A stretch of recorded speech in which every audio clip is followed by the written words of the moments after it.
سورہ ہود میں بھی اب جیسا کہ پہلے عرض کیا جا چکا ہے 6 رکوع جو ہیں انباء الرسل پر مشتمل، جیسا کہ اس سے پہلے کئی مرتبہ عرض کر چکا ہوں، یہ 6 رسولوں کے حالات ہیں جو قرآن مجید میں کئی بار آئے ہیں۔ سب سے پہلے حضرت نوح علیہ السلام، پھر حضرت ہود، پھر حضرت صالح، پھر حضرت لوط، پھر حضرت شعیب اور پھر حضرت موسیٰ علیہ السلام۔ تو یہ جو نقشہ آپ کے سامنے اس وقت موجود ہے، اس سے آپ کو اندازہ ہو جائے گا کہ یہ پورا یوں سمجھیے ارض القرآن ہے۔ یہ قرآن مجید میں جن رسولوں کے حالات آئے ہیں وہ سب کے سب جو ہیں وہ اس خطے کے اندر وہ مبعوث کیے گئے۔ یہ داہنی طرف جو ہے وہ بحر جو خلیج فارس ہے، یہ خلیج فارس سیدھا اوپر اگر لکیر چلی جائے گی اور ادھر سے یہ جو بحر قلزم ہے، اس کے جو یہ اوپر جا کے 2 کھاڑیاں بن گئی ہیں، تو وہ جو ہے خلیج عقبہ آخر میں اوپر اس سے لکیر جائے گی۔ تو یہ دونوں لکیریں جہاں جا کر مل جائیں گی، وہ اس نقشے میں ابھی نظر نہیں آ رہا، ذرا نیچے کیجئے تو شاید نظر آ جائے گا۔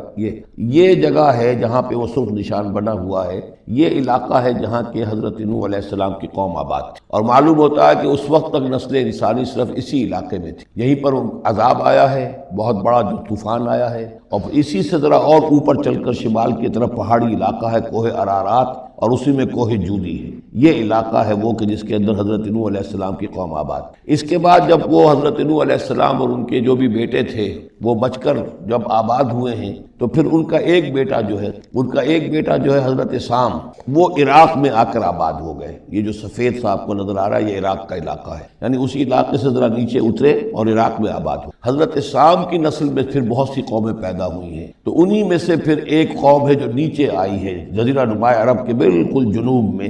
یہ جو علاقہ ہے یہاں پر یہ قوم، یہ احقاف کا علاقہ کہلاتا ہے، اور یہاں پر قوم ہود، اس قوم کا نام عاد ہے۔ حضرت سام کی نسل ہی میں سے کوئی بہت بڑا سردار اٹھا جس کا نام عاد تھا، اور عاد کی اور سے پھر ایک قوم شروع ہو گئی، وہ اس علاقے میں آباد تھی۔ اس کے ہاں جب شرک وغیرہ پیدا ہو گئے اور خرابیاں پیدا ہو گئی تو اللہ تعالیٰ نے بہت سے نبی بھیجے، پھر آخر ایک رسول بھیجا، اور وہ حضرت ہود علیہ السلام۔ ان کی دعوت کو رد کیا، یہ ہلاک کر دیے گئے۔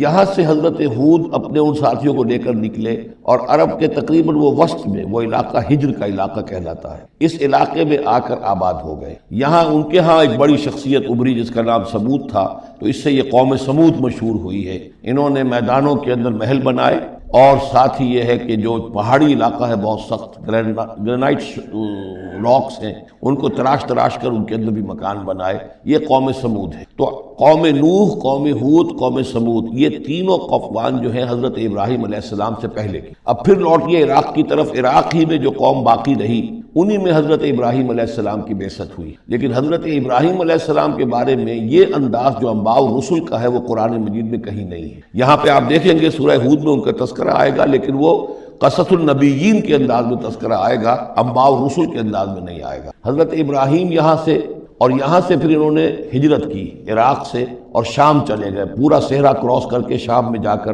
اور وہاں سے پھر انہوں نے اپنے بیٹے کو اسحاق کو آباد کیا، وہ جو سرخ نشان نظر آ رہا ہے آپ کو، یہ فلسطین کا علاقہ ہے۔ ایک بیٹے کو حضرت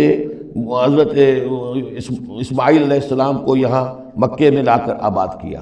اچھا، اس اپنے بھتیجے جو حضرت لوط علیہ السلام ان کے ساتھ ہی آئے تھے، ہجرت کی تھی انہوں نے، عراق سے اور شام پہنچے تھے، ان کو بھیجا ہے بحیرہ ڈیڈ سی جو ہے، بحیرہ مردار، اس کے کنارے پر یہ شہر آباد تھے، عمورہ اور صدوم، وہاں بھیجا ہے۔ تو انباء الرسل کے ضمن میں پھر قوم سمود کے بعد ذکر آئے گا تو وہ قوم لوط کا ہے۔ البتہ حضرت ابراہیم علیہ السلام ہی کی ایک تیسری بیوی قطورہ، ان کی اولاد میں سے مدین نام کے بھی ایک تھے، اور ان سے جو قوم چلی قوم مدین، وہ خلیج عقبہ کے داہنی طرف جو ہے مشرق میں، یہ یہاں آباد ہوئے۔ یہ علاقہ ہے ان کا جہاں پہ کہ حضرت شعیب علیہ السلام کو بھیجا گیا۔ اس علاقے میں یہ مدین کا علاقہ ہے، اس میں حضرت شعیب علیہ السلام بھیجے گئے۔ اب یہ جو سینائی پیننسولا ہے، تو ادھر جو ہے مصر ہے، وہ دریائے نیل نظر آ رہا ہے۔ یہاں سے یوں جو ہے حضرت یوسف علیہ السلام، چونکہ اب سورہ ہود کے بعد سورہ یوسف بھی آ جائے گی، تو حضرت یوسف علیہ السلام کو جب کہ ان کے بھائیوں نے کنویں میں پھینکا ہے، اور وہ پھر قافلہ ان کو لے گیا ہے مصر، اور وہ پھر ذریعہ بن گئے پوری اس قوم کے مصر میں آنے کا، تو یہاں پھر حضرت موسیٰ علیہ السلام کی بعثت ہوئی ہے مصر میں۔ تو کل یہ علاقہ ہے کہ جن میں وہ انبیاء اور رسل جو ہیں مبعوث ہوئے ہیں، کہ جن کا ذکر اکثر و بیشتر قرآن میں آتا ہے۔ لیکن جیسا کہ میں نے عرض کیا تھا، اس کا یہ مطلب نہیں ہے کہ صرف یہی رسول اور نبی آئے ہیں، دنیا میں اور بھی بہت سے نبی اور رسول آئے، لیکن قرآن میں تذکرہ انہی کا کیا گیا ہے کہ جن کا تذکرہ ان لوگوں کی اپنی روایات میں موجود تھا۔ جن کے ناموں سے یہ واقف تھے، لہذا انہی کے حوالے سے قرآن تو کتاب ہدایت ہے۔ ویسے تو ایک رسول کے قصے میں بھی وہ ساری ہدایت موجود ہے، اور 6 رسولوں کے قصوں میں بھی وہ ہدایت موجود ہے۔ اس حوالے سے یہ کہ سارے رسولوں کی تاریخ بیان کرنا یہ قرآن مجید کا موضوع نہیں ہے۔ آئیے اب متن کی طرف چلیے۔ وَلَقَدْ أَرْسَلْنَا نُوحًا إِلَىٰ قَوْمِهِ، اور ہم نے بھیجا نوح کو اس کی قوم کی طرف۔ إِنِّي لَكُمْ نَذِيرٌ مُّبِينٌ، انہوں نے کہا میں تمہارے لیے کھلا خبردار کر دینے والا ہوں۔ اللہ تعبدوا الا اللہ، کہ مت پوجو اللہ کے سوا کسی کو۔ انی اخاف علیکم عذاب یوم علیم، مجھے اندیشہ ہے تم پر ایک بڑے دردناک دن کے عذاب کا۔ فقال الملأ الذین کفروا من قومہ، تو کہا اس کے قوم کے ان سرداروں نے جنہوں نے کفر کی روش اختیار کی، ما نراک الا بشرا مثلنا، ہم نہیں دیکھتے اے نوح آپ کو مگر اپنے ہی جیسا ایک انسان۔ آپ کہاں سے اللہ کے رسول بن گئے؟ کیسے رسول بن گئے؟ کیسے اللہ نے چن لیا؟ آپ تو ہمارے جیسے ایک انسان ہیں۔ وما نراک اتبعک الا الذین هم اراذلنا بادی الرائے، اور اس سے بھی آگے بڑھ کر ہم نہیں دیکھتے مگر یہ کہ آپ کی پیروی کرنے والے تو وہ لوگ ہیں جو ہماری نگاہوں میں ذلیل ہیں، کمینے ہیں، نچلے طبقے کے لوگ ہیں، گھٹیا لوگ ہیں۔ بادی الرائے، بلا تعمل نظر آ رہا ہے کہ صرف کچھ کمی کاری لوگ آپ کے گرد جمع ہو گئے، کوئی معقول آدمی، کوئی سردار قوم کا کوئی آپ کے گرد آیا ہی نہیں۔ وما نرا لکم علینا من فضل، اور ہمیں کوئی نظر نہیں آتا کہ آپ پر کوئی ہمارے اوپر کوئی فضیلت آپ کو حاصل ہے، آپ کو اور آپ کے ساتھیوں کو۔ بل نظنکم کاذبین، بلکہ ہمارا گمان تو یہی ہے کہ آپ جھوٹ بول رہے ہیں۔ قال یا قوم ارأیتم ان کنت علی بینۃ من ربی، اب یہ ذرا اس صورت کے اندر بار بار یہ الفاظ آئیں گے۔ ایک فطرت سلیمہ جو پہلے سے تھی، اس کے بعد اللہ کی طرف سے وحی آ گئی، وہ گویا کہ اس کا شاہد ہے۔ انہوں نے کہا اے میری قوم کے لوگوں ذرا غور کرو، اگر میں پہلے سے بھی اپنے رب کی طرف سے بینہ پر تھا، تم جانتے ہو میں نے زندگی تمہارے مابین گزاری تھی، تم بھی جانتے ہو کہ میں ایک شریف النفس انسان تھا، میرا کردار، میرا اخلاق تمہارے سامنے تھا، میں بینہ پر تھا، میری فطرت مس نہیں ہوئی تھی، سلیم تھی۔ وآتانی رحمۃ من عنده، پھر اللہ نے مجھے رحمت بھی عطا فرما دی اپنے پاس سے، یعنی جو وحی آئی ہے میرے پاس وہ اللہ تعالیٰ کی رحمت ہے۔ فعمیت علیکم، اور وہ چیز وہ ہے کہ جس کو تمہاری آنکھوں سے مخفی رکھا ہے۔ اب میں کیا کروں، فرشتہ میرے پاس تو آتا ہے، وہی میرے پاس آتی ہے، یہ چیز جو ہے میرے تو تجربے میں ہے، مائی پرسنل ایکسپیرینس، لیکن یہ کہ تم سے یہ چھپا کر رکھی گئی ہے۔ انلزمکموہا وانتم لہا کارہون، بہرحال ہم زبردستی چپکا نہیں سکتے اپنی یہ بات آپ لوگوں کو، اگر آپ کو پسند نہیں ہے، اگر بیزار ہیں تو یہ اختیار ہمارے پاس نہیں ہے کہ ہم زبردستی آپ کو ان باتوں کا قائل کر دیں اور یہ باتیں لازماً آپ پر تھوپ دیں۔ وَيَا قَوْمِ لَا أَسْأَلُكُمْ عَلَيْهِ مَالًا، اور میری قوم کے لوگوں دیکھو میں تم سے کوئی اجرت نہیں مانگتا، مال طلب نہیں کرتا، کوئی تاوان تم پر نہیں ڈالا ہے۔ ان اجریہ الا علی اللہ، نہیں ہے میرا اجر مگر اللہ کے ذمہ۔ وما انا بطارد الذین آمنوا، اور جن کو تم کہہ رہے ہو یہ گھٹیا لوگ ہیں، کمی کاری لوگ ہیں، کمین لوگ ہیں، میں ان کو اپنے پاس سے دھتکار نہیں سکتا، میں یہاں سے کھدیڑ نہیں سکتا ان کو، میں نہیں ہوں کھدیڑنے والا ان کو اپنے پاس سے۔ انہم ملاقو ربہم، یہ اپنے رب سے ملاقات کریں گے۔ ولکنی اراکم قوما تجہلون، لیکن میں دیکھتا ہوں کہ تم ضرور جہل میں اور جہالت میں مبتلا ہو گئے ہو۔ وَيَا قَوْمِ مَنْ يَنْصُرُنِي مِنَ اللَّهِ إِن طَرَدتُّهُمْ، اور میری قوم کے لوگوں سوچو اگر میں ان اہل ایمان کو اپنے ہاں سے ہانک دوں، یہاں سے بھگا دوں، یہاں سے دھتکار دوں، تو کون مدد کرے گا میری اللہ کے مقابلے میں؟ یہ اللہ کے ماننے والے، اللہ کے چاہنے والے، اللہ کا ذکر کرنے والے، اللہ سے دعائیں مانگنے والے، اللہ کے روح انور کے یہ طالب ہیں، اس کی رضا جو ہیں۔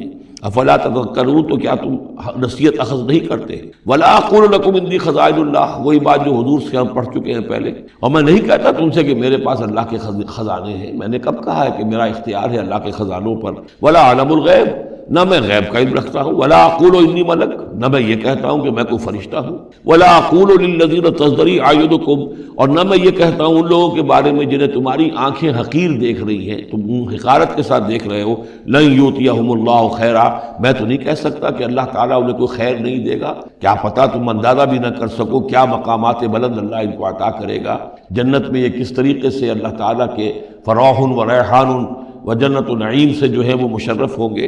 لا اقول انی ملک ولا اقول للذین تزدری اعینکم لن یؤتیہم اللہ خیرا، اللہ اعلم بما فی انفسہم، جو کچھ ان کے جیوں میں ہے، دلوں میں، اللہ خوب جانتا ہے کس کے دل میں کتنا خلوص ہے، کتنی محبت ہے اللہ کے ساتھ، کتنی شوق ہے، کتنا شوق ہے اللہ سے ملاقات کا، تو یہ اللہ جانتا ہے۔ انی اذا لمن الظالمین، اگر میں تمہارے ان تانوں سے تنگ آ کر میں ان کو اپنے پاس سے اٹھا دوں، بھگا دوں، تو پھر یہ کہ میں تو خود ظالموں میں سے ہو جاؤں گا۔ قالوا یا نوح، انہوں نے کہا اے نوح قد جادلتنا، تم نے ہم سے خوب جھگڑا کیا، فاکثرت جدالنا، اور بہت جھگڑا کر لیا تم نے۔ یعنی یہ کہ جب وہ بالکل ان تمام باتوں کے جواب میں خاموش ہونے پر مجبور ہو گئے، معقول بات ہے جو جواب دیا جا رہا ہے، ان کے پاس اب کوئی جواب نہیں ہے اس کا۔ فاتنا بما تعدنا ان كنت من الصادقین، اب آخری بات وہی ضد اور ہٹ درمی کی، تو پھر لے آؤ جس چیز کی ہمیں دھمکی دے رہے ہو، اگر تم سچے ہو وہ عذاب لے آؤ۔ اب ہم جو ہے ہمارے کان پک گئے ہیں تمہارے یہ بات سنتے سنتے، اور تم سے یہ مذاکرہ اور مجادلہ اور مناظرہ جو ہے مزید ہم جاری نہیں رکھنا چاہتے۔ قال انما یاتیکم بہ اللہ ان شاء، انہوں نے فرمایا کہ وہ تو اللہ لے آئے گا وہ عذاب تمہارے اوپر اگر وہ چاہے گا۔ انما یاتیکم بہ اللہ، وہ لائے گا تمہارے اوپر اللہ ان شاء، اگر وہ چاہے گا۔ وما انتم بمعجزین، اور پھر تم اس کو تھکا نہیں سکو گے بھاگ کر، یعنی تم اسے ہرا نہیں سکو گے، تم اس سے بچ کر بھاگ نہیں سکو گے۔ ولا ينفعکم نصحی ان اردت ان انصح لکم، اور میری نصیحت، میرا خلوص، میری خیر خواہی تمہارے حق میں کچھ مفید نہیں ہو سکتی، خواہ میں کتنا ہی تمہارا ناصح ہوں، کتنا ہی تمہارے ساتھ مخلص ہوں، نصیحت کر رہا ہوں، خیر خواہ ہوں۔ ان کان اللہ یرید ان یغویکم، اگر اللہ ہی فیصلہ کر چکا ہو کہ وہ تمہاری گمراہی کے اوپر اس کی مہر ثبت ہو چکی ہو، اگر اللہ تعالیٰ فیصلہ کر چکا ہے تو میری یہ سارا اخلاص اور خلوص اور دعوت اور نصیحت اور خیر خواہی اس کا کوئی نتیجہ نہیں نکلے گا۔ هو ربکم، وہ تمہارا رب ہے، وإلیہ ترجعون، اور اسی کی طرف تم لوٹا دیے جاؤ گے۔ ام یقولون افتراہ، کیا یہ کہتے ہیں کہ یہ اے محمد صلی اللہ علیہ وسلم آپ نے اس کو گھڑ لیا ہے؟ قل ان افتریتہ فعلی اجرامی، اب یہاں درمیان میں حضرت نوح علیہ السلام کی بات چل رہی ہے اور آگے بھی چلے گی، لیکن درمیان میں ایک جملہ معترضہ ہے۔ یہ ساری باتیں ہیں نبی جو آپ کو ہم وحی کے ذریعے سے بتا رہے ہیں، یہ ساری جو گفت و شنید ہوئی تھی حضرت نوح علیہ السلام کے اور ان کی قوم کے درمیان، آپ کو کیسے معلوم ہوئی؟ آپ نے گھڑ لی ہے؟ آپ کو کوئی فکشن ہے، کوئی سٹوری ہے، کیا ہے؟ نہیں، یہ تو اللہ تعالیٰ کی طرف سے ہے۔ قل ان افتریتہ، کہہ دیجئے اگر میں نے یہ گھڑی ہوں یہ چیزیں، فعلی اجرامی، تو پھر یہ میرا جرم ہوگا، اس کا وبال مجھ پر آئے گا۔ وانا بریء مما تجرمون، ورنہ پھر یہ ہے کہ جو جرم تم کر رہے ہو، جھٹلا رہے ہو، تو میں اس سے بری ہوں۔ وأوحی الی نوح، اور وحی کر دیا گیا نوح کی جانب، انہ لن یؤمن من قومک الا من قد آمن، اب کوئی اور شخص ایمان نہیں لائے گا تمہاری قوم میں سے سوائے ان کے جو ایمان لا چکے ہیں۔ فلا تبتئس بما كانوا يفعلون، سو اب جو کچھ وہ کر رہے ہیں آپ اس پر افسوس نہ کریں اور غمگین نہ ہوں۔ واصنع الفلک بأعیننا ووحینا، اور اب آپ کشتی تیار کیجئے، کشتی بنائیے ہماری نگاہوں کے سامنے، یعنی ہم دیکھ رہے ہیں اور ہمارے انسٹرکشنز کے مطابق، ووحینا، معلوم ہوتا کہ اللہ تعالیٰ کی طرف سے ہر یعنی سٹیپ پر ان کو وحی آ رہی ہے، اور کہ اس طرح کرو، اتنی لمبی بناؤ، ایسی لکڑیاں تیار کرو، بِأَعْيُنِنَا وَوَحْيِنَا، ہماری نگاہوں کے سامنے اور ہماری ہی انسٹرکشنز کے مطابق، وحی کے مطابق۔ وَلَا تُخَاطِبْنِي فِي الَّذِينَ ظَلَمُوا، اب دیکھنا جو ظالم ہیں ان کے بارے میں مجھ سے خطاب نہ کرنا، مجھ سے دعا نہ کرنا، مجھ سے بات نہ کرنا کہ فلاں جو ہے یہ میرا عزیز ہے اور فلاں میرا رشتہ دار ہے۔ اب جو بھی ظالم ہے اس کے بارے میں تمہاری طرف سے کوئی نرم بات نہ آئے۔ انہم مغرقون، اب یہ سب کے سب غرق کیے جائیں گے۔ وَيَصْنَعُ الْفُلْكَ، اب وہ نقشہ دیکھیے آپ چشم تصور سے، خشکی پر بیٹھے ہوئے ہیں اور حضرت نوح علیہ السلام آس پاس سمندر کہیں ہے ہی نہیں اور وہ کشتی بنا رہے ہیں۔ وَيَصْنَعُ الْفُلْكَ، اور وہ بنا رہے کشتی۔ وَكُلَّمَا مَرَّ عَلَيْهِ مَلَأٌ مِّن قَوْمِهِ سَخِرُوا مِنْهُ، جب بھی ان کی قوم کے سردار ان کے پاس سے گزرتے تھے وہ مذاق اڑاتے تھے، کہ معلوم ہوتا اب تک تو ہم سمجھتے تھے کہ بہرحال یہ کچھ شاید بات بنا رہا ہے، جھوٹ بول رہا ہے، کیا کر رہا ہے، اب تو معلوم ہوتا ہے بالکل ہی مت ماری گئی، اب کوئی جو ہے ہوش ٹھکانے نہیں رہے، تو وہ ہنستے تھے۔ سخروا منہ قال ان تسخروا منا فإنا نسخر منکم کما تسخرون، حضرت نوح فرماتے تھے کہ تم اگر ہم سے اب اس تمسخر کر رہے ہو، مذاق اڑا رہے ہو، تو وہ وقت قریب آنے والا ہے کہ ہم تمہارا مذاق اڑائیں گے جیسے کہ تم مذاق اڑا رہے ہو ہمارا۔ فسوف تعلمون من یاتیہ عذاب یخزیہ، تو تم عنقریب جان لوگے کہ کون ہے وہ جن پر کہ عذاب آتا ہے جو ان کو رسوا کر دے گا۔ وَيَحِلُّ عَلَيْهِ عَذَابٌ مُقِيمٌ، اور اس پر اترے گا وہ عذاب کے جو قائم رہنے والا ہے اور دائمی ہے۔ حَتَّى إِذَا جَاءَ أَمْرُنَا وَفَارَتِ التَّنُّورُ، یہاں تک کہ جب ہمارا حکم آ گیا اور جوش مارا تنور نے۔ اب یہ جو ہے جہاں تک اس کا یعنی جیوگرافیکل یا جیولوجیکل جو بھی اس کا پس منظر ہے، اس کے ضمن میں ایچ جی ویلز نے جو بات کہی ہے وہ میں آپ کو بتا دینا چاہتا ہوں۔ اس کا کہنا یہ ہے کہ میڈیٹرینین کا جو اس کی سطح وہ بہت بلند تھی، اور ساحل کے ساتھ ساتھ جو ہے اس کے جو مشرقی ساحل ہے اس کا جو شام کا اور فلسطین کا، تو یہاں پر جو ہے اونچے پہاڑ تھے. جیسے کراچی کے بارے میں بھی کہا جاتا ہے کہ کراچی کے بعض علاقے جو ہیں وہ سطح سمندر سے نیچے ہیں، لیکن ساحل کے ساتھ ساتھ اونچا علاقہ ایسا ہے کہ جو سمندر کو روکے ہوئے. اگر کسی جگہ پر ایسا ہو تو اگر کہیں کوئی ایک سوراخ بھی ہو جائے تو یہ ایسا ہی ہے جیسے کسی بڑے بند میں سوراخ ہو جائے. اگر خدا نہ خواستہ کہیں تربیلا ڈیم میں یا کہیں کوئی اور اس طریقے کی بات ہو جائے تو پھر جو تباہی آئے گی اس کا آپ اندازہ کر لیجئے. تو ان کا کہنا یہ ہے کہ وہ سیلاب جو آیا ہے تو میڈیٹرینین میں وہ جو اس کا ساحلی علاقہ تھا اس میں سے کہیں وہ راستہ نکلا ہے پانی کا اور پھر سمندر آیا ہے، اور وہ سمندر جو ہے پورے مڈل ایسٹ کے علاقے کے اوپر جو ہے اس کے اوپر وہ پانی سمندر کی شکل بن گیا ہے. یہ ہے ان کی تعبیر. اس لیے کہ تاریخی طور پر اور طبقات الارض کا جو علم ہے وہ بتاتا ہے کہ اس پورے علاقے میں ایک بہت بڑے وسیع پیمانے پر فلڈ کے آثار موجود ہیں. وہ آثار جو ہیں وہ ایسے ہیں کہ اس پورے علاقے کے اندر وہ فلڈ آیا تھا، اور اس کی یہ توجیہ ہے جو وہ لوگ کرتے ہیں. بہرحال اس میں تین چیزیں ہوئی ہیں. ایک تو یہ کہ کسی ایک جگہ سے کوئی تنور ہو سکتا ہے کہ کوئی سوراخ جو ہے، جیسے کہ آپ کو معلوم ہے بڑے بڑے جو بند ہیں ان میں بعض اوقات صرف جو چوہوں کے بل ہوتے ہیں ان کی وجہ سے سوراخ ہو جاتے ہیں. نہروں کے کناروں میں جو بند ٹوٹتا ہے نہر کا تو کہیں کوئی چوہوں نے کوئی سوراخ کیا ہوتا ہے، انہوں نے پانی بہنا شروع ہوا اور نہر ٹوٹ گئی. اسی طریقے سے ہو سکتا ہے کہ کسی تنور کے اندر سے پہلی مرتبہ پانی نکلا ہو. پھر یہ کہ زمین کے بھی اللہ تعالیٰ نے جو ہے وہ کھول دیے سوتے اور آسمان سے بھی پانی برسا، تو یہ پانی جو ہے زمین کا اور آسمان کا پھر مل گیا، اور اس طریقے سے وہ عظیم جو ہے سیلاب آیا جس سے کہ وہ پوری قوم ہلاک ہو گئی. اور وہ کشتی جو ہے وہ بہت عرصے تک تیرتی رہی اس سمندر کے اوپر، اور پھر ہوتی ہوئی وہ کوہ ارارات میں اس کی جو ایک چوٹی ہے جودی اس پر جا کر ٹک گئی. واللہ عالم. ابھی اس پر مزید ضرورت ہے اصل میں کام کرنے کی. ویسے یہ خبریں بھی ہیں کہ بعض اوقات کوئی کشتی نما چیز دیکھی گئی ہے. یہ علاقہ جو ہے اصل میں کہ جو جہاں پہ ترکی کی سرحد ملتی ہے روس کے ساتھ، ادھر وہ آذربائیجان وغیرہ کا علاقہ ہے، ادھر پھر یہ ترکی ہے، اوپر روس کا علاقہ جو ہے، تو اس میں ادھر سے راستہ جو ہے بہت دشوار گزار ہے، چڑھ نہیں سکتے. روس کی طرف سے راستہ ہے، اس کی چوٹیوں پر بعض پائلٹس نے کہیں دیکھا ہے اور خبر دی ہے کہ کوئی بہت بڑی کشتی قسم کی شے جو ہے وہ کسی چوٹی کے اوپر رکھی ہوئی. اور قرآن مجید چونکہ بار بار کہتا ہے کہ ہم اسے برقرار رکھیں گے، ایک وقت آئے گا کہ وہ لوگوں کے لیے ایک نشانی بن کر ظاہر ہوگی، تو اس سے معلوم ہوتا ہے کہ وہ کشتی اب بھی وہاں پر موجود ہے اور انسان جو ہے اس تک رسائی حاصل کرے گا. وفارت تنور حتی اذا جاء امرنا، وفارت تنور، جب ہمارا حکم آ پہنچا اور جوش مارا تنور نے، ابل پڑا تنور. قل نحمل فیہا من کل زوجین اثنین، تو ہم نے کہا اے نوح اپنی اس کشتی میں تمام حیوانات کا ایک ایک جوڑا رکھ لو، واہلک، اور اپنے گھر والوں کو بھی، اپنے گھر والے اہل و عیال کو، الا من سبق علیہ القول، سوائے آپ کے اہل و عیال میں سے وہ کہ جن کے بارے میں پہلے حکم گزر چکا ہے. یہ حضرت نوح کے خاندان میں سے ایک ان کی بیوی اور اسی بیوی کا بیٹا یام، تین بیٹے ان کے ساتھ بچے ہیں جو اہل ایمان تھے، حام، سام اور یافس. سام کی اولاد ہے وہ جو نیچے تمام ہم نے ابھی نقشہ دیکھا ہے، حضرت ابراہیم بھی سامی ہے، اور یہ قوم عاد بھی سامی، قوم سمود بھی سامی، یہ سیمیٹک ریسز کہلاتی. لیکن یہ کہ حضرت حام کی اولاد، اب وہ اس تفصیل میں نہیں جا سکتا، اور حضرت یافس کی اولاد یہ اور دوسرے علاقوں میں جا کر آباد ہو گئے.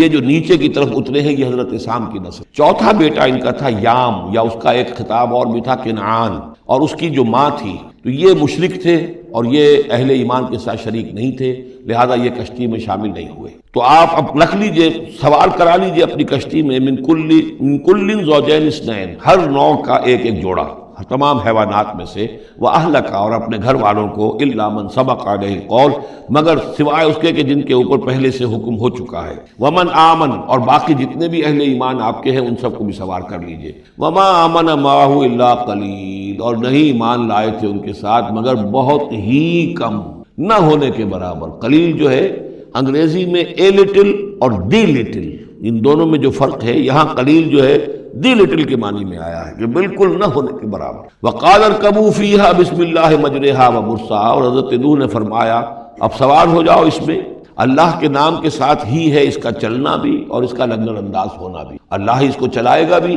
جب تک یہ پانی میں تیرتی رہے گی، اور اللہ ہی کے حکم سے یہ لنگر انداز ہوگی جہاں بھی اللہ کی مشیت ہوگی کہ یہ لنگر انداز ہو جائے. ان ربی لغفور الرحیم، یقین میرا رب غفور الرحیم ہے. وہی تجری بہم فی موج کالجبال، اب وہ کشتی چل رہی تھی ان کو لے کر موجوں میں، اور موجیں پہاڑ جیسی موجیں. ونادى نوح ابنہ، اور نوح نے پکارا اپنے بیٹے کو، اسی کو یام کو یا کنعان کو. وکان فی معزل، اور وہ ایک کنارے کی طرف تھا.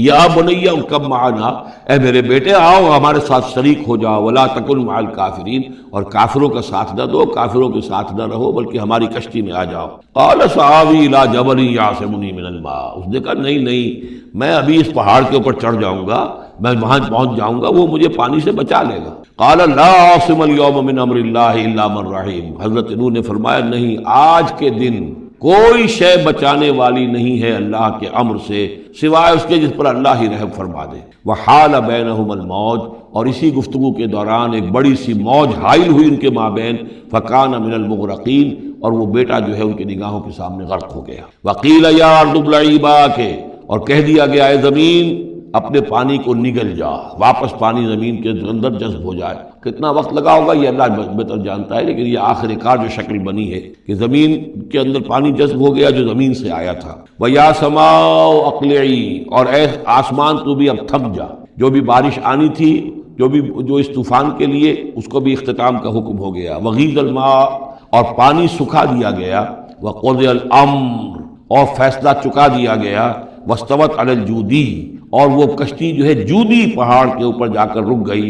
وقیل بعدا للقوم الظالمین، اور کہہ دیا گیا ہلاکت اور دوری ہے اس قوم کے لیے کہ جو ظالم تھی، یعنی اب اس کا نسیہ منسیہ ہو گئی، اب اس کا نام و نشان موجود نہ رہا۔ ونادى نوح ربہ، اور پکارا نوح نے اپنے رب کو، فقال رب ان ابنی من اہلی، انہوں نے کہا پروردگار میرا بیٹا میرے اہل میں سے تھا، اور تیرا وعدہ تھا میرے اہل کو بچا لے گا۔ وَإِنَّ وَعْدَكَ الْحَقُّ، اور تیرا وعدہ سچا ہے۔ وَأَنْتَ أَحْكَمُ الْحَاكِمِينَ، اور یقیناً تو تمام حاکموں میں سب سے بڑا اور سب سے منصف اور سب سے عادل حاکم ہے۔ قال یا نوح انہ لیس من اہلک، انہوں نے اللہ نے جواب دیا اے نوح وہ تمہارے اہل میں سے نہیں ہے۔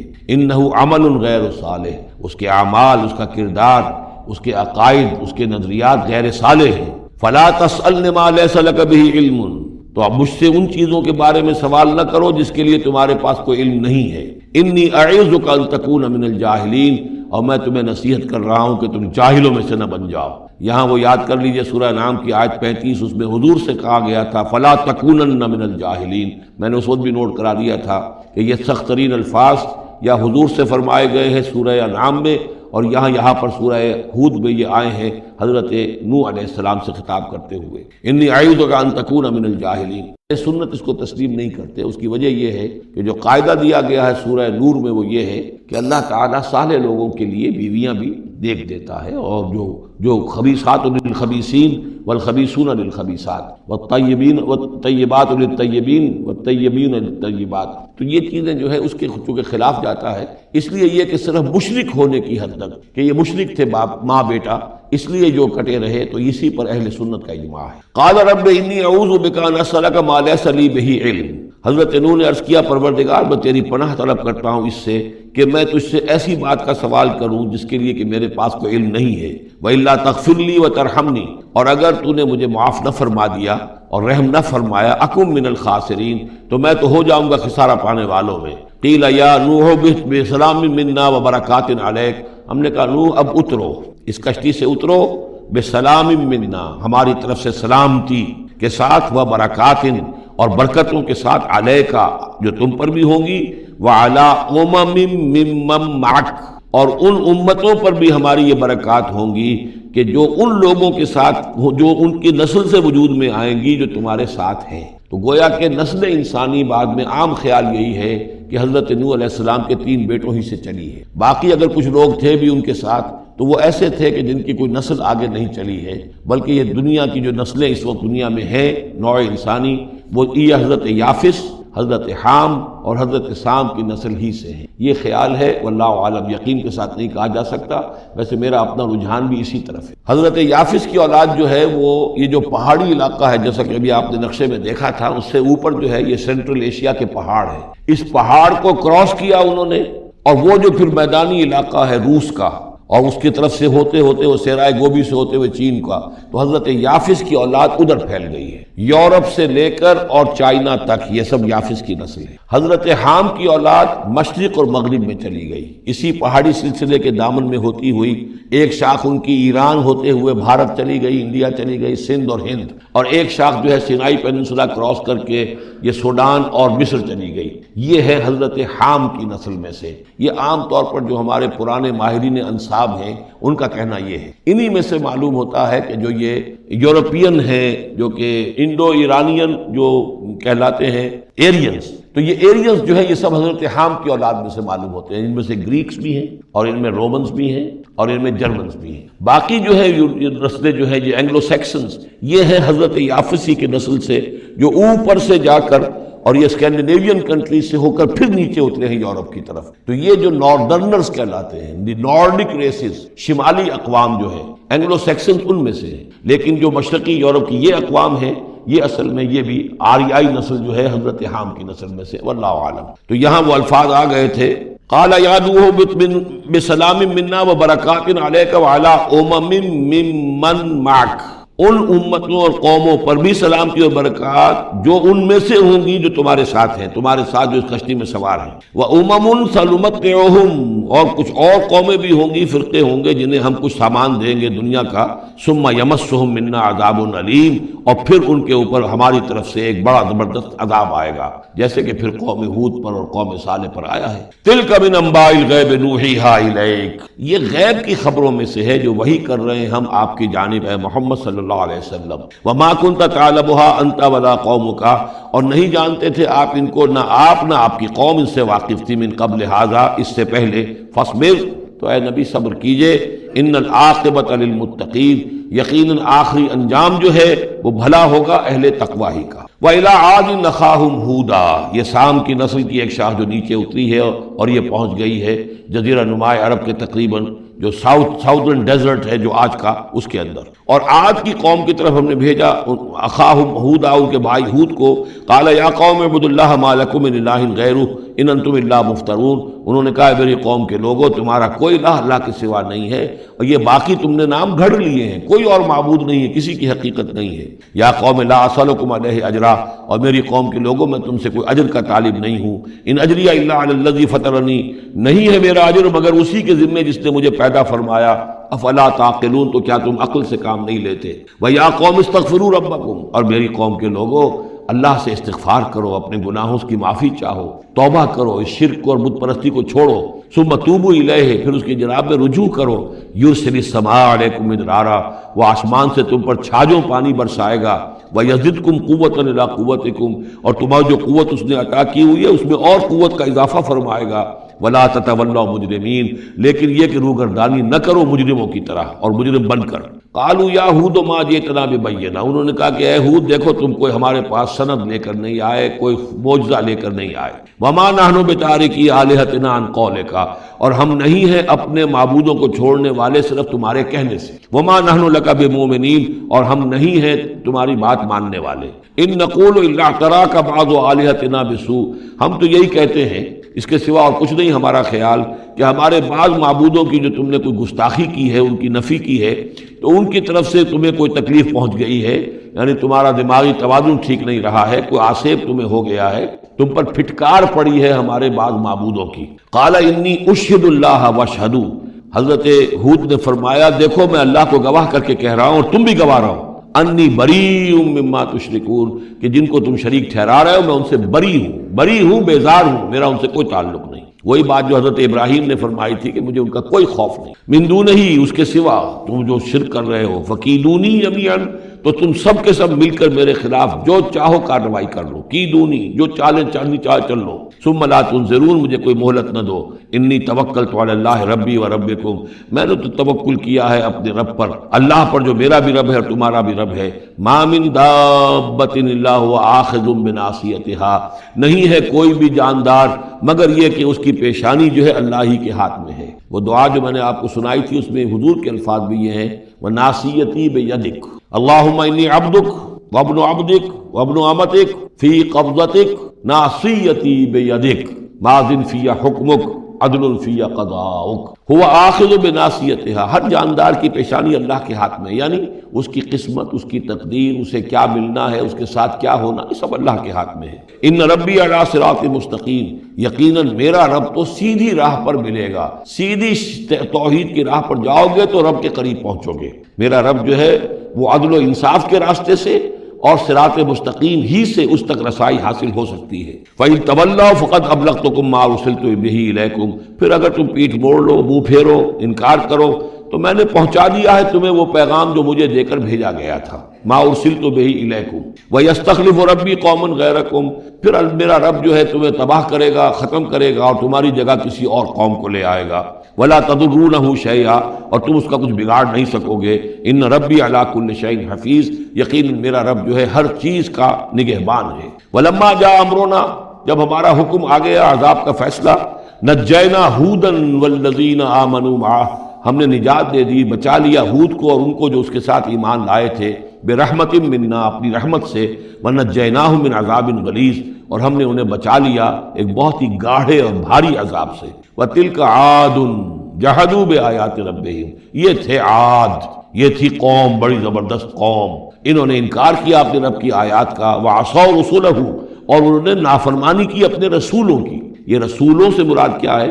اصل میں انبیاء تو آتے رہتے ہیں، آخر میں پھر رسول آتا ہے، چھوٹے چھوٹے جس طریقے سے کہ اللہ تعالیٰ کی طرف سے سمجھانے کے لیے ان کے معلمین کی حیثیت سے، تو وہاں پہ ان کو بھی رسول کہہ دیا گیا۔ جیسا کہ میں نے کہا تھا قرآن مجید میں یہ الفاظ ایک دوسرے کی جگہ آ جاتے ہیں۔ وَاتَّبَعُوا أَمْرَ كُلِّ جَبَّارٍ عَنِيدٍ، انہوں نے رسولوں کی تو نافرمانی کی اور پیروی کی ان کے حکم کی جو سرکش تھے اور مخالف تھے۔ وَأُتْبِعُوا فِي هَٰذِهِ الدُّنْيَا لَعْنَةً، اور ان کے پیچھے لگا دی گئی اس دنیا میں بھی لعنت، وَيَوْمَ الْقِيَامَةِ، اور قیامت کے دن کے لیے بھی۔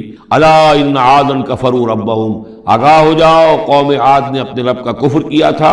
أَلَا بُعْدًا لِعَادٍ قوم ہود، سن لو پھٹکار ہے عاد پر جو قوم ہود تھی، جس کی طرف حضرت ہود علیہ السلام کو بھیجا گیا۔ وَإِلَىٰ ثَمُودَ أَخَاهُمْ صَالِحًا، اب ان میں سے جو لوگ بچے تھے وہ پھر آگے وسطی علاقے کی طرف گئے ہیں اور وہاں ہجر کے علاقے میں جا کے آباد ہوئے، وہاں سمود نام کی ایک بڑی قوم ابھری، اور ان کے اندر بھی جب پھر وہی خرابیاں آ گئیں، وہی شیطان نے ان کو پٹی پڑھائی، وہی بت پرستی شروع ہو گئی، وہی ان کے معبود ہو گئے، تراش لیے انہوں نے۔ تو إِلَىٰ ثَمُودَ أَخَاهُمْ صَالِحًا، سمود کی طرف ہم نے بھیجا ان کے بھائی صالح کو۔ قَالَ يَا قَوْمِ اعْبُدُوا اللَّهَ مَا لَكُم مِّنْ إِلَٰهٍ غَيْرُهُ، انہوں نے فرمایا کہ اے میری قوم کے لوگو، اللہ کی بندگی کرو، تمہارا کوئی معبود اس کے سوا نہیں ہے۔ هُوَ أَنشَأَكُم مِّنَ الْأَرْضِ، اس نے تمہیں زمین سے اٹھایا ہے، ابھارا ہے، بنایا ہے زمین سے، وَاسْتَعْمَرَكُم فِيهَا، اور اس میں تم کو آباد کیا ہے، فَاسْتَغْفِرُوهُ، تو اس سے استغفار کرو، اس سے اپنے گناہ بخشواؤ، ثم توبوا الیہ، اور پھر اس کی جانب میں رجوع کرو۔ ان ربی قریب مجیب، یقین میرا رب قریب ہے اور دعا کا قبول کرنے والا ہے۔ قالوا یا صالح قد كنت فینا مرجوا، انہوں نے کہا ہے صالح تم سے تو ہماری بڑی امیدیں وابستہ تھی۔ ظاہر بات ہے کہ ایک شخص جو ہے جس کو اللہ چنتا تھا، اپنے اخلاق میں، سمجھ میں، فہم میں، فطانت میں وہ ممتاز ہوتے تھے، تو ہم سمجھتے تھے تم آباء و اجداد کا نام روشن کرو گے۔ یہ تم نے کیا کیا؟ تم نے تو کہنا شروع کر دیا کہ آباء و اجداد کے جو طریقے ہیں یہ غلط ہیں، ان کا دین غلط ہے، ان کے عقیدے غلط ہیں، ان کے معبود جن کو ہمارے آباء و اجداد پوجتے آئے ان کی کوئی حقیقت نہیں۔ ہم توقع کرتے تھے کہ تم قوم کا نام روشن کرو گے، تم آباء و اجداد کے لیے عزت کا، ان کے لیے مزید جو ہے دنیا کے اندر ان کے ناموری کا سبب ذریعہ بنو گے۔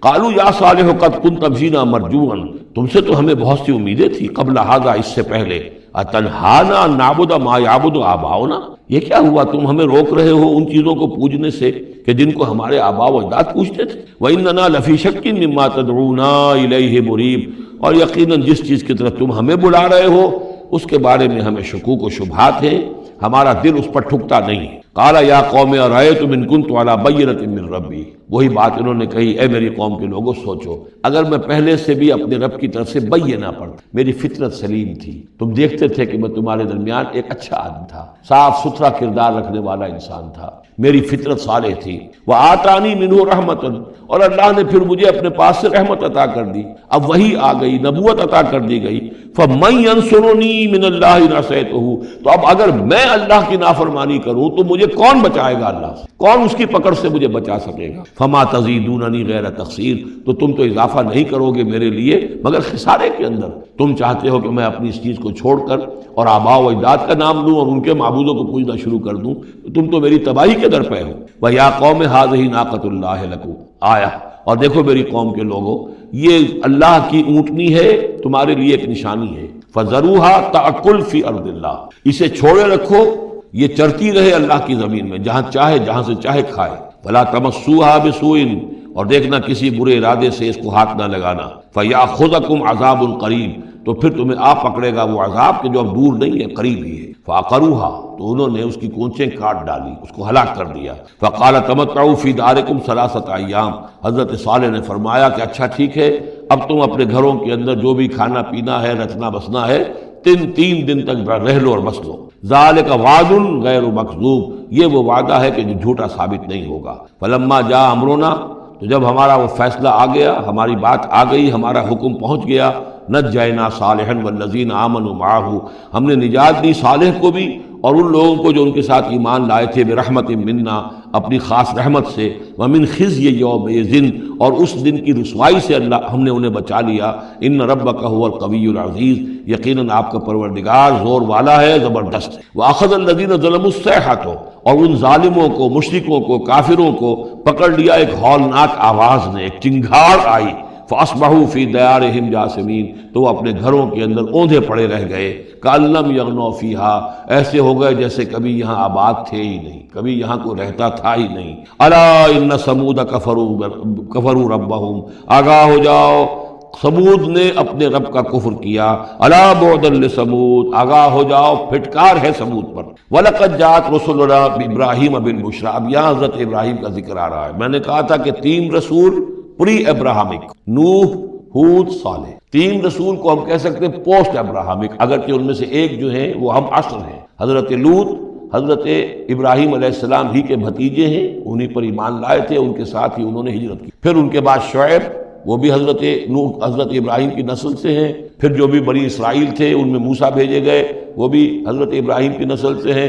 آخری رسول محمد صلی اللہ علیہ وسلم، وہ بھی ابراہیم کی نسل۔ لیکن یہ کہ ان میں سے 3 کا ذکر کرنے کے بعد اب ابراہیم کا ذکر ہو رہا ہے یہاں سورہ انعام میں۔ وہاں جو پہلا جوڑا تھا حضرت ابراہیم کا ذکر جو ہے وہ اس انباء الرسل میں سے بالکل نکال کر لے گئے تھے، اور وہ قصص النبیین کے انداز میں سورہ انعام میں آ گیا تھا۔ یہاں اس جوڑے میں فرق یہ ہے کہ حضرت ابراہیم کا ذکر بھی یہاں شامل کر دیا گیا، لیکن فرق وہی ہے، یہ وہ انباء الرسل کا نہیں، حضرت نوح، حضرت ہود، حضرت صالح، حضرت لوط، حضرت شعیب کے انداز میں ذکر نہیں ہے، بلکہ ایک انداز ہے کہ حضرت لوط علیہ السلام جن شہروں کی طرف بھیجے گئے تھے اور اس کی وہاں پہ بسنے والوں نے ان کی بات ماننے سے انکار کیا، تو جو عذاب الہی لے کر جو فرشتے آئے تھے جنہیں بھیجا گیا تھا، وہ پہلے آئے حضرت ابراہیم کے ہاں، اور وہاں حضرت اسحاق کی ولادت کی انہوں نے خوشخبری دی حضرت سارہ کو۔ بس یہ ایک واقعہ بیان کیا درمیان میں، ورنہ اصل مسئلہ جو ہے وہ حضرت لوط کا شروع ہوگا۔ انباء الرسل کے اعتبار سے جو معاملہ ہے وہ حضرت لوط کا واقعہ ہے۔ وَلَقَدْ جَاءَتْ رُسُلُنَا إِبْرَاهِيمَ بِالْبُشْرَىٰ، اور ہمارے فرشتادے، ہمارے ایلچی، فرشتے ہمارے بھیجے ہوئے آئے ابراہیم کے پاس بشارت دینے کے لیے۔ قالوا سلاما، انہوں نے آ کر کہا سلام۔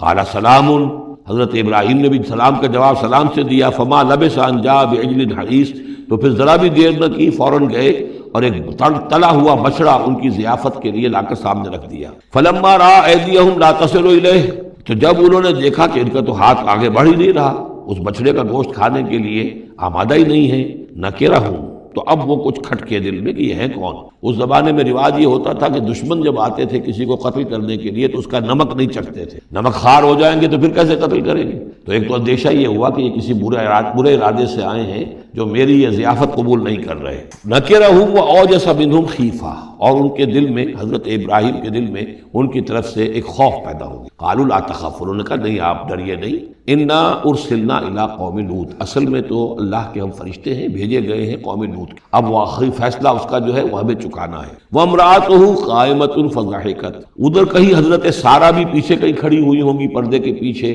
وہ اس پر ہنس پڑی۔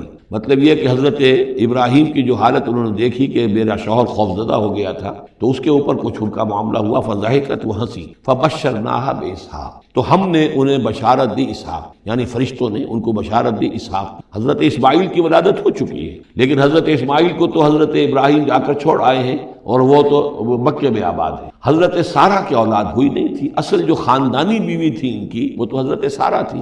حضرت ہاجرہ جو ہیں وہ تو بادشاہ مصر نے ان کی خدمت میں ان کو پیش کیا تھا، اسی لیے ان کو لونڈی بھی کہہ دیتے ہیں، یہ حالانکہ وہ شہزادی تھی، وہ بادشاہ کے شاہی خاندان کی خاتون تھی ہاجرہ سلام علیہا، لیکن یہ کہ یہ یہودی کہتے ہیں کہ وہ تو لونڈی تھی، کنیز تھی، تو چونکہ اولاد نہیں ہوئی تھی حضرت سارہ کے ہاں، تو حضرت سارہ ہی نے کہہ کر پھر حضرت ابراہیم سے کہا تھا کہ آپ تعلق قائم کریں ہاجرہ سے، شاید اللہ تعالیٰ آپ کو ہاجرہ سے اولاد دے دیں۔ لیکن جب وہ اولاد ہو گئی حضرت اسماعیل، تو پھر وہ جو عورت کی ایک فطرت ہے اور مزاج ہے، تو ان کے لیے کھلنے لگی یہ بات کہ مجھے اللہ نے اولاد نہیں دی۔ اب ظاہر بات ہے کہ حضرت ابراہیم کی توجہ زیادہ ہو گئی ہوگی حضرت ہاجرہ کی طرف، اپنے بیٹے کی طرف، تو پھر وہ ذریعہ بن گیا کہ انہوں نے کہا کہ انہیں چھوڑ کر آؤ، اور اللہ کے حکم سے حضرت ابراہیم نے حضرت ہاجرہ کو اور حضرت اسماعیل کو وہاں بیت اللہ کے پاس، یا بیت اللہ جہاں بعد میں تعمیر ہونا تھا اس کی صرف بنیادیں اس وقت تھیں لیکن کوئی نشان اور نہیں تھا، وہاں چھوڑ دیا۔ اب یہاں جو ہے اولاد ہو رہی ہے، ان کی بشارت دی جا رہی ہے، تو حضرت اسحاق چھوٹے ہیں حضرت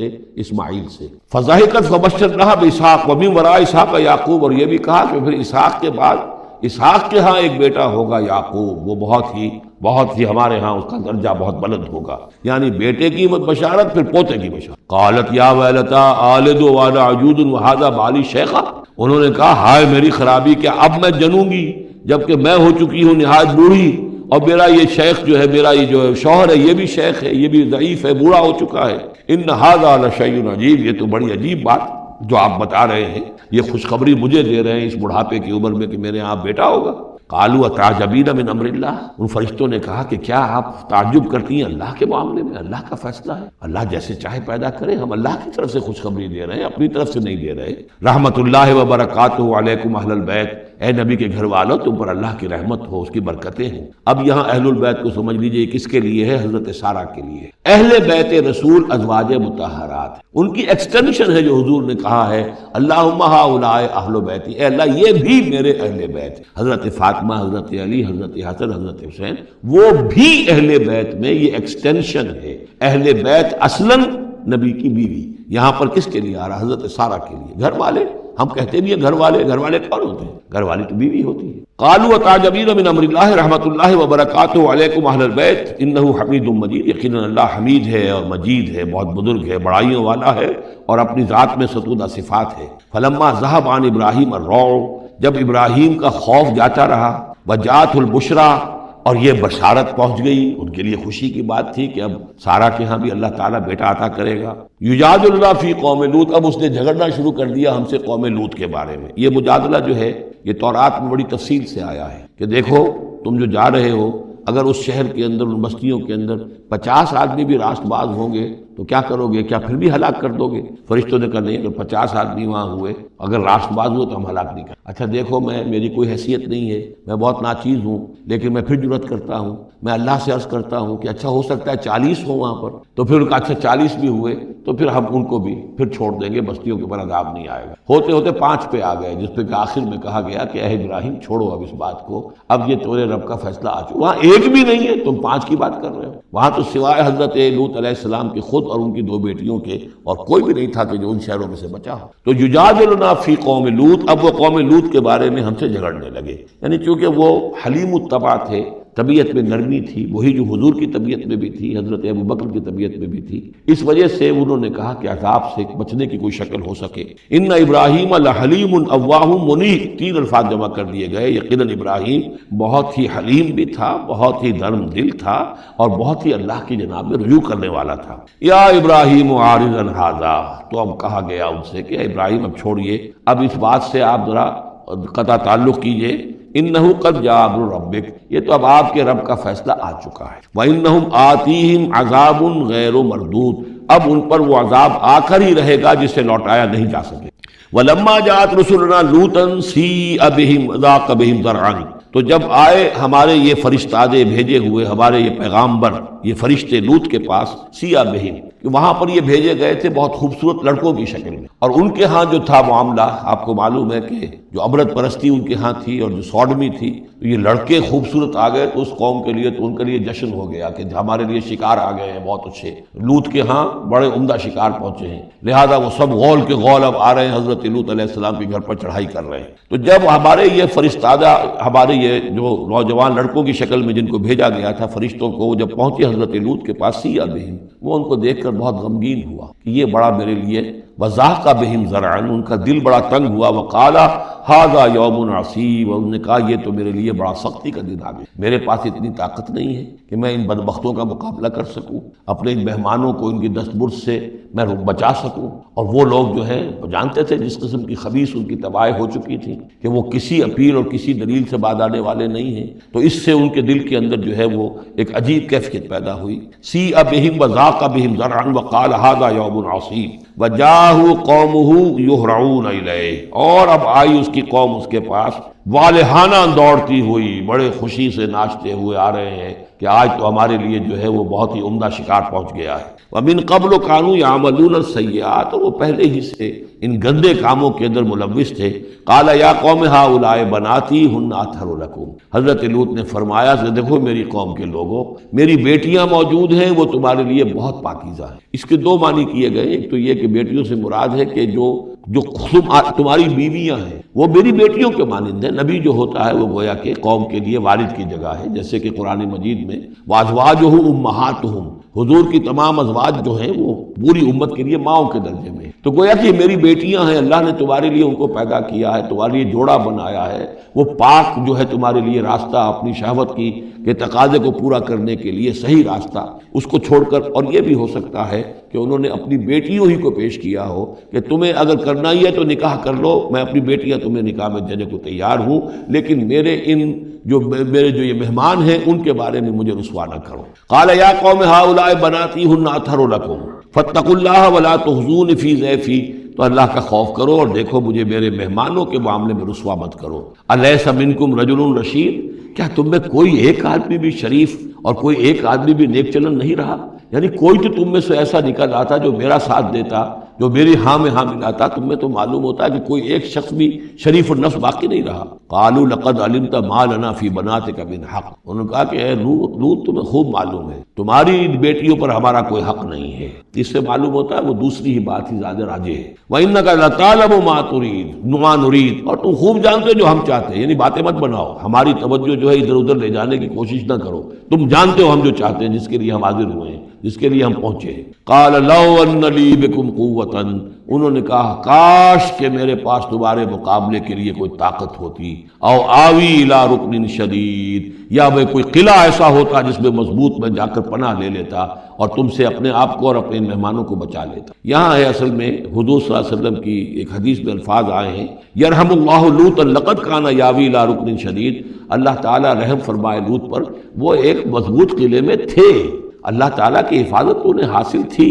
لیکن یہ کہ اس وقت جو صورت بن گئی تھی ان کے لیے، جیسے جب جادوگروں نے جو اپنے انچر پھینکے تھے اور وہ بھی بن گئے تھے فرعون کے دربار میں، وہ بھی شکل اختیار کر لی تھی انہوں نے سانپوں کی، تو حضرت موسیٰ پر بھی وقتی طور پر خوف طاری ہو گیا تھا۔ تو بنائے طب بشری خوف کا ہو جانا یہ کوئی نبوت کی عصمت کے منافی نہیں ہے۔ تو یہاں پر بھی اللہ تعالیٰ کی حفاظت تھی، اور جیسا کہ آیا فرشتوں نے پھر ذرا سا ایک ہاتھ ہلایا اور سب کے سب اندھے ہو گئے، وہ اس طرح کا معاملہ تفاصیل تورات میں ہے۔ قال لو ان لی بکم، لیکن جو حسرت کی کیفیت تھی اور جس طرح ضیق میں ان کی جان اس وقت آئی تھی، اس کا تصور کیجئے، کاش کہ میرے پاس تمہارے مقابلے کے لیے طاقت ہوتی، او آوی الی رکن شدید، یا کوئی ایسا ہوتا مضبوط مستحکم قلعہ جس میں جا کر میں پناہ لے لیتا۔ قالوا یا لوط انا رسول ربک، ان فرشتوں نے کہا اے لوط گھبرائیں نہیں، ہم آپ کے رب کے پیغامبر ہیں، بھیجے ہوئے ہیں، لن یصلوا الیک، یہ آپ تک پہنچ ہی نہیں پائے، آپ کو کوئی گردن نہیں پہنچا سکیں گے، آپ بالکل اطمینان رکھیں۔ فَأَسْرِ بِأَهْلِكَ بِقِطْعٍ مِّنَ اللَّيْلِ،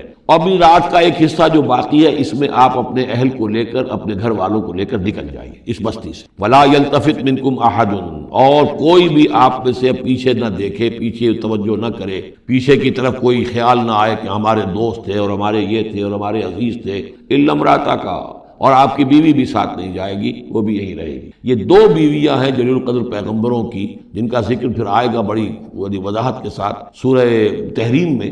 ایک حضرت نوح علیہ السلام کی بیوی اور ایک حضرت لوط کی بیوی، کہ یہ اگرچہ کہ کانتا تحت عبدین من عبادنا صالحین فخانتاہما فلم یغنیا عنہما من اللہ شیئا، اگرچہ وہ ہمارے دو بہت ہی نیک اور بہت ہی برگزیدہ بندوں کے تحت تھیں، ان کے گھروں میں آباد تھیں، لیکن یہ کہ انہوں نے خیانت کی، اور اس کے نتیجے میں یہ ہے کہ پھر وہ اللہ تعالیٰ کے عذاب سے ان کے شوہر انہیں بچا نہیں سکے۔ نہ حضرت نوح بچا سکے اپنی اس بیوی کو، اور نہ حضرت لوط بچا سکے اپنی اس بیوی کو، الا امرأتک، سوائے آپ کی بیوی کے، انہ مصیبھا ما اصابہم، اس کے اوپر تو وہی مصیبت آ کر رہنی ہے جو ان سب پر آنی ہے۔ ان موعدہم الصبح، اور دیکھیے ان کے وعدے کا وقت صبح کا ہے، صبح کو وہ عذاب آ جائے گا۔ الیس صبح بقریب، کیا صبح قریب نہیں ہے؟ یعنی اب جلدی کیجئے، اب آپ فوری طور پر یہاں سے اپنی بچیوں کو لے کر نکل جائیے۔ فلما جاء امرنا جعلنا عالیہا سافلہا، جب ہمارا حکم آ پہنچا ہم نے اس کے اونچے کو نیچا کر دیا، یعنی کسی بستی کو تلپٹ کیا جائے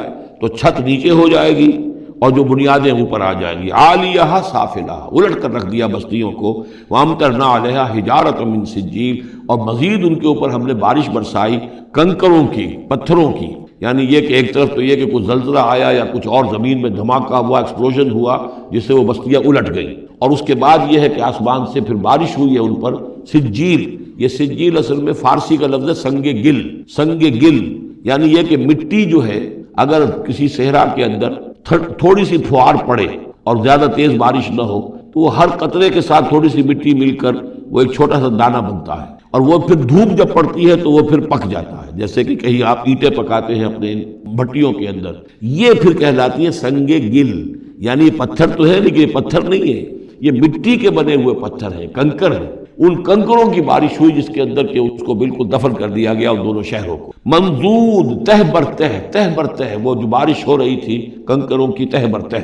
مسومۃ عند ربک، اور وہ نشان زد تھے تیرے رب کی طرف سے، یعنی ہر ایک کے لیے معلوم تھا کہ کس کو کون سا پتھر لگنا ہے اور کون سا جو شخص ہے اس کی ہلاکت کس کے ذریعے سے ہونی ہے۔ وما ہی من الظالمین ببعید، اور یہ ان ظالموں سے کوئی زیادہ دور نہیں ہے، یعنی جو مشرکین مکہ ہیں، جو قریش ہے اور عرب کے جو مشرک ہیں، ان سے یہ بستیاں کوئی دور تو نہیں ہیں، اس لیے کہ یہ جب جاتے تھے فلسطین کی طرف اپنے قافلے لے کر تو یہاں سے گزرتے تھے۔ قوم سمود کا مسکن بھی ان کے راستے میں آتے تھے، قوم مدین کا علاقہ بھی ان کے راستے میں آتا تھا، پھر یہ عمورہ اور صدوم کی بستیوں کے جو ہے یہ بھی کچھ ان کے جو آثار باقی رہ گئے تھے وہ بھی آتے تھے۔ وَإِلَىٰ مَدْيَنَ أَخَاهُمْ شُعَيْبًا، اور مدین کی طرف ہم نے بھیجا ان کے بھائی شعیب کو۔ میں بتا چکا ہوں یہ بنی قطورہ میں سے ہیں مدین، اور پھر ان سے جو ایک قوم بڑی بنی وہ آ کر خلیج عقبہ کے داہنی طرف جو ہے یہ علاقے کے اندر آباد ہو گئی، اور یہ انٹرسیکشن ہے، روڈز کا کراس روڈ ہے۔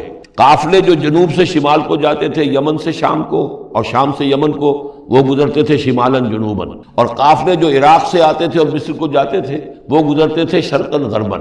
اس طریقے سے یہ جو ہے انٹرسیکشن تھا ان قافلوں کا، تو یہاں بڑی خوشحالی ہوئی، کاروبار چمکے ان کے، لیکن اس قوم کے اندر پھر وہ خرابیاں آئیں جو ہم پڑھ چکے ہیں سورہ اعراف میں، کم تولنا، کم ناپنا، رہزنی کرنا، جھوٹ بولنا، دھوکہ دینا، یعنی شرک کے علاوہ۔ وَإِلَىٰ مَدْيَنَ أَخَاهُمْ شُعَيْبًا، اور مدین کی طرف ہم نے بھیجا ان کے بھائی شعیب کو۔ قَالَ يَا قَوْمِ اعْبُدُوا اللَّهَ مَا لَكُم مِّنْ إِلَٰهٍ غَيْرُهُ، انہوں نے بھی یہی کہا کہ اے میری قوم کے لوگو، اللہ کی بندگی کرو، تمہارا کوئی الہ نہیں ہے اس کے سوا۔ وَلَا تَنقُصُوا الْمِكْيَالَ وَالْمِيزَانَ، اور نہ کم رکھو پیمانوں کو اور نہ ہی میزان تول کو۔ إِنِّي أَرَاكُمْ بِخَيْرٍ، میں تمہیں دیکھ رہا ہوں کہ آسودہ حال ہو، اللہ نے تمہیں آسودہ حال کیا ہے۔ انی اخاف علیکم عذاب یوم محیط، لیکن اگر تم اپنی ان غلط بدعمالیوں سے باز نہ آئے تو مجھے اندیشہ ہے کہ تم پر ایک ایسے دن کا عذاب آ جائے گا جو تمہیں گھیر لے گا۔ وَيَا قَوْمِ أَوْفُوا الْمِكْيَالَ وَالْمِيزَانَ بِالْقِسْطِ، اور میری قوم کے لوگوں پیمانہ اور تول جو ہے عدل اور انصاف کے ساتھ پورا دیا کرو۔ وَلَا تَبْخَسُوا النَّاسَ أَشْيَاءَهُمْ، اور مت کم کیا کرو، گھٹایا کرو لوگوں کے لیے ان کے سامان۔ وَلَا تَعْثَوْا فِي الْأَرْضِ مُفْسِدِينَ، اور نہ ہی زمین میں فساد مچاتے پھرو۔ بقیت اللہ خیر لکم، جو بھی اللہ کی طرف سے بچت ہو جائے، صحیح تولو، صحیح ناپو، پھر جو بچ جائے تو گویا کہ وہ اللہ تعالیٰ کی طرف سے تمہیں ایک نفع ہے جو اللہ نے دیا ہے. تو جو بھی صحیح تجارت کرتے ہوئے بچت ہو جائے، نفع ہو جائے، وہ بقیت اللہ ہے. بقیت اللہ خیر لکم ان کنتم مؤمنین، اگر تم مومن ہو، اگر مانتے ہو میری بات کو، ماننے والے ہو تو وہ تمہارے لیے بہتر ہے. وما انا علیکم بحفیظ، لیکن میں تمہارے اوپر کوئی نگران اور نگہبان نہیں ہوں، میں ٹھیکیدار نہیں ہوں، میرا کوئی زور تم پر نہیں چل رہا، میں تمہیں سمجھا رہا ہوں اور نیکی کی تلقین کر رہا ہوں. قالوا یا شعیب وصلاتک تأمرک ان نترک ما یعبد آباؤنا، انہوں نے کہا اے شعیب کیا تمہاری نماز تمہیں اس بات کا حکم دیتی ہے کہ ہم چھوڑ دیں ان کو کہ جن کو پوجتے تھے ہمارے آباء و اجداد. اگرچہ حضرت شعیب کی گفتگو میں تذکرہ نہیں ہے، لیکن یہ کہ وہ کامن مرض جو ہے، مشترک مرض، بیماری، وہ تو موجود تھی، یعنی وہ شرک. او ان نفعل فی اموالنا ما نشاء، یا یہ تمہاری نماز جو ہے تمہیں روکتی ہے، حکم دیتی ہے اس بات کا کہ ہم اپنے مال میں جو چاہے نہ کر سکیں. ہمارا مال ہے، یہ جو آج بھی دنیا میں تصور ہے سیکریٹ رائٹ آف اونرشپ، میرا مال ہے میں جو چاہوں کروں، اسی سے پھر وہ ساری خرابیاں پیدا. مال آپ کا ہے، اللہ کی امانت ہے، آپ کے پاس ہے، مالک اللہ ہے، لیکن اس میں اللہ کے حکم کے مطابق تصرف کرنا. یہاں کوئی سیکریٹ رائٹ آف اونرشپ نہیں. یو آر ٹرسٹیز، یہ امانت چند روزہ نزد ماست، در حقیقت مالک ہر شے خداست. یہ تو چند دن کی ایک امانت ہے جو ہمارے پاس جو ہے، ورنہ حقیقت میں تو مالک حقیقی ہر شے کا اللہ ہے. تو جب انسان مالک اپنے آپ کو سمجھتا ہے فی اموالنا، تو پھر ما نشاء، جو ہم چاہیں گے کریں گے. اور نفعل فی اموالنا ما نشاء، تو تم ہمیں روکنا چاہتے ہو اس چیز سے. تمہاری نماز اور دینداری جو ہے، اس نے تمہیں یہی سکھایا ہے کہ ایک تو ہمارے معبودوں سے ہمیں برگشتہ کرو، اور دوسرے یہ کہ ہمیں یہ کہو یہ کرو یہ نہ کرو. ہمارے مال ہیں، ہم جیسے چاہیں گے اس کے اندر معاملہ کریں گے. انک لانت الحلیم الرشید، ہاں ایک ہی تم ہی تو رہ گئے ہو کہ جو بہت نیک ہو، باوقار ہو، باقی تم ہم پر تنقیدیں کر رہے ہو، ہمیں کہہ رہے ہو کہ ہم غلط کام کر رہے ہیں. قال یا قوم ارأیتم ان کنت علی بینۃ من ربی، انہوں نے وہی بات فرمائی میری قوم کے لوگوں، سوچو اگر میں پہلے سے بھی اپنے رب کی طرف سے بینہ پر تھا، میری فطرت صحیح تھی، میرا کردار صحیح تھا، میں تمہارے ہاں ایک نیک انسان کی حیثیت سے معروف تھا، جیسے حضور الصادق الامین کی حیثیت سے متعارف تھے. وَرَزَقَنِي مِنْهُ رِزْقًا حَسَنًا، اور اللہ تعالیٰ نے اور اپنے پاس سے مجھے اچھا رزق دیا ہے، وحی آئی ہے، نبوت مجھے مل گئی ہے. وَمَا أُرِيدُ أَنْ أُخَالِفَكُمْ إِلَىٰ مَا أَنْهَاكُمْ عَنْهُ، اور میں یہ ہرگز نہیں چاہتا کہ جس چیز سے تمہیں میں روک رہا ہوں، تمہیں اس سے روک کر میں خود وہی کام کرنے لگوں. ان اريد الا الاصلاح، میں نہیں چاہتا سوائے اصلاح کے، بستطاعت ہو، جتنا بھی میرے امکان میں ہو. وما توفیقی الا باللہ، اور میری توفیق تو ہے تو اللہ ہی کی طرف سے ہے. جو بھی میرے اندر ہمت ہے، جو بھی استقامت ہے، اور جو بھی مجھ سے کام بن رہا ہے وہ اللہ کی طرف سے ہے. علیہ توکل، تو میں نے اسی پر توکل کیا ہے. وإلیہ انیب، اور اسی کی طرف میرا رجوع کرنا ہے.